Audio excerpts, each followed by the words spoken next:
Job మేళాలో ఉద్యోగం సాధించాలని ఆదిలాబాద్ జిల్లా కలెక్టర్ రాజర్షి షా అన్నారు. ఇక పట్టణంలో నిర్వహించిన జాబ్ మేళాకు ఆయన ఎమ్మెల్యేతో పాటుగా SP Akhil Mahajan, municipal chairperson Bandari అనుషతో కలిసి హాజరయ్యారు. 70కి పైగా ప్రముఖ కంపెనీలు జాబ్ మేళాలో పాల్గొన్నాయని, వీటి ద్వారా దాదాపు 12,000 ఉద్యోగాలను భర్తీ చేయనున్నట్లుగా కలెక్టర్ తెలిపారు. ఇక జిల్లాకు చెందిన దాదాపు 30కి పైగా కంపెనీల ద్వారా స్థానికంగానూ యువతకు ఉద్యోగ అవకాశాలు కల్పించేందుకు ప్రత్యేక చర్యలు తీసుకున్నట్లుగా కలెక్టర్ పేర్కొన్నారు. నిరుద్యోగ యువతకు ఎక్కడ అవకాశం వచ్చినా వెళ్లి ఉద్యోగం చేయాలని ఎస్పీ సూచించారు. ఇక్కడే ఉంటాం, వేరే ప్రాంతాలకు వెళ్లమనే ధోరణి మారాలన్నారు. దూర ప్రాంతాలకు వెళ్లి ఉద్యోగాలు చేయడం ద్వారానే లోకంపై అవగాహన, అనుభవం పెరుగుతాయన్నారు. యువత పరిస్థితులకు అనుగుణంగా సర్దుకుపోవాలని, వచ్చిన ఏ చిన్న అవకాశాన్ని కూడా వదులుకోవద్దని హితవు పలికారు. కాబట్టి అవకాశాలు బయట ఉన్న కలెక్టర్ గారు, అంతకుముందు జిల్లా ఎస్పీ గారు ఇక్కడ ఉన్నటువంటి యువతకు ఒక మంచి పూర్తిగా అభినందనలు తెలియజేస్తా ఉన్నారు. ఆదిలాబాద్ లో ఎయిర్పోర్ట్ పనులు society with a salary of 35,000. B Vinod with a salary of 25,000.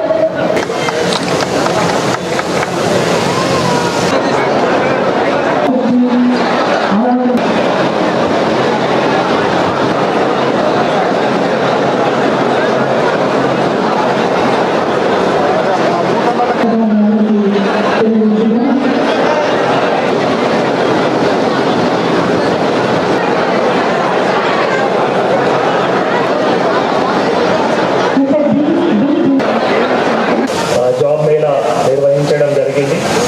So మనం కొద్ది రోజు క్రితంలో కూడా టాస్క్ ఆధ్వర్యంలో మైనారిటీ రెసిడెన్షియల్ స్కూల్ బంగారీగూడలో కూడా అప్పుడు జాబ్ నిర్వహించాము. దాంట్లో కూడా అరౌండ్ 2,000 యూత్ ఎవరైతే ఉన్నారో పార్టిసిపేట్ చేశారు.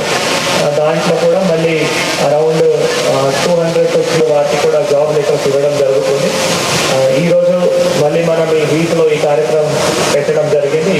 సో ఇందాక మనం జాబ్ మేళా ఎందుకు నిర్వహిస్తున్నాము దానికి అందరూ కూడా చెప్పడం జరిగింది. ముఖ్యంగా మనం ఈ జాబ్ మేళా ఉద్దేశం అంటే చాలామంది యువతలకి మేలు జరగాలి, వారు ఏవైతే సోషో ఎకనామిక్ స్టేటస్ ఉన్నాయో ఆ సోషో ఎకనామిక్ స్టేటస్లో మళ్ళీ ఇంకా ముందుకి ఎదగాలి. దాని గురించి దీంతో పాటు మళ్ళీ మేజర్గా ఒక జాబ్ వచ్చిన తర్వాత మళ్ళీ జాబ్లో గ్రోత్ ప్రాస్పెక్ట్ కూడా చాలా ఉంటాయి. మనం ఆన్ ద జాబ్ ట్రైనింగ్ కూడా చేయొచ్చు, మనం స్కిల్స్ కూడా ఎప్పుడైనా నేర్చుకోవచ్చు. కానీ అది నేర్చుకోవడానికి మన మధ్యలో ఒక ఆసక్తి తప్పకుండా ఉండాలి. మీరు ముందుకి వెళ్ళాలి అంటే ఫస్ట్ ఒక స్టెప్ తీసుకోవాలి.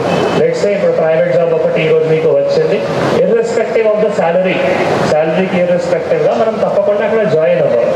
జాయిన్ అయిన తర్వాత ఒక 1-2 months ఎక్స్పీరియన్స్ను బట్టి మళ్ళీ ఇంకొక డిసిజన్ తీసుకోండి. అక్కడ కూడా చాలా వరకు జాబ్స్లో మళ్ళీ మీకు ఆన్ ద జాబ్ ట్రైనింగ్ కూడా చేయడానికి ఆస్కారం ఉంటాయి. లేదు మీరు కూడా ఆన్లైన్ చాలా కోర్సెస్ ఉంటాయి. ఇప్పుడు అన్ని ఓపెన్ యాక్సెస్ సాఫ్ట్వేర్స్ ఉన్నాయి, ఓపెన్ యాక్సెస్ కోర్సెస్ కూడా ఉన్నాయి. కాబట్టి అటువంటి కోర్సెస్ కూడా మనం నేర్చుకోవచ్చు.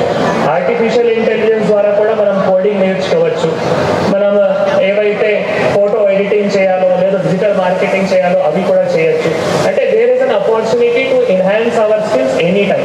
అది చేయాలి అంటే ఫస్ట్ మనం ఎక్కడైనా ఒక జాబ్కి వెళ్ళి అక్కడ ఉన్న మొత్తం ఈకో సిస్టమ్ స్టడీ చేసి అక్కడ మిగతా వాళ్ళతో కూడా, HR వాళ్ళతో కూడా, ఎంప్లాయీస్తో కూడా, వర్కర్స్తో ఇంటరాక్ట్ చేసిన తర్వాతనే ఇవి అన్నీ కూడా అవకాశం వస్తాయి. కాబట్టి ఈరోజు అందరికీ తప్పకుండా జాబ్స్ వస్తాయి. ఎందుకంటే మనం 70 కంపెనీస్ 12,000 జాబ్స్, 70 కంపెనీస్ 12,000 జాబ్స్తో దాంట్లో కూడా ఆదిలాబాద్ జిల్లాకే ఒక 36 కంపెనీస్ ఉన్నాయి. సో అది కూడా మనం ప్రత్యేకంగా ఫోకస్ చేయడం జరిగింది. అంటే డిఫరెంట్ రేంజ్ ఆఫ్ క్వాలిఫికేషన్స్ ప్రకారం కూడా మనం జాబ్ సెలెక్ట్ చేయడం జరిగింది. సో దట్ ఎక్కువ మందికి కూడా అవకాశం వస్తాయి. నేను ఆదిలాబాద్లో ఉంటాను, ఆదిలాబాద్లో నేను పని కావాలి, నా అమ్మ నాన్నతో సహా నేను వాళ్ళతో సహా అంతే ఉండాలి, నేను బయట పోను. ఆ కల్చర్ ఉంది. ఆ కల్చర్ ఉన్న వల్ల ఏమవుతుంది అంటే ఆదిలాబాద్ ప్రజలు బయట పోట్లేదు, లేకపోతే చాలా తక్కువ మంది పోతున్నారు. మీరు ఒకసారి బయట పోతే మీకు ప్రపంచం తెలుస్తుంది, ఎట్లా ఉంది హైదరాబాద్, ఎట్లా ఉంది, అక్కడ పని ఎట్లా చేయాలి, ఆ పని చేస్తే మీకు ఇండిపెండెన్స్ ఎట్లా వస్తుంది మీకు అది తెలుస్తుంది. నా మనవి మాత్రమే ఒక్కటే, మీరు జాబ్ తీసుకొని వెళ్ళండి. అక్కడ మీకు జీతం తక్కువ వస్తే కూడా ఒకసారి వెళ్ళి అక్కడ మీరు ఒకసారి అడ్జస్ట్ కావండి. అడ్జస్ట్ అయిన తర్వాత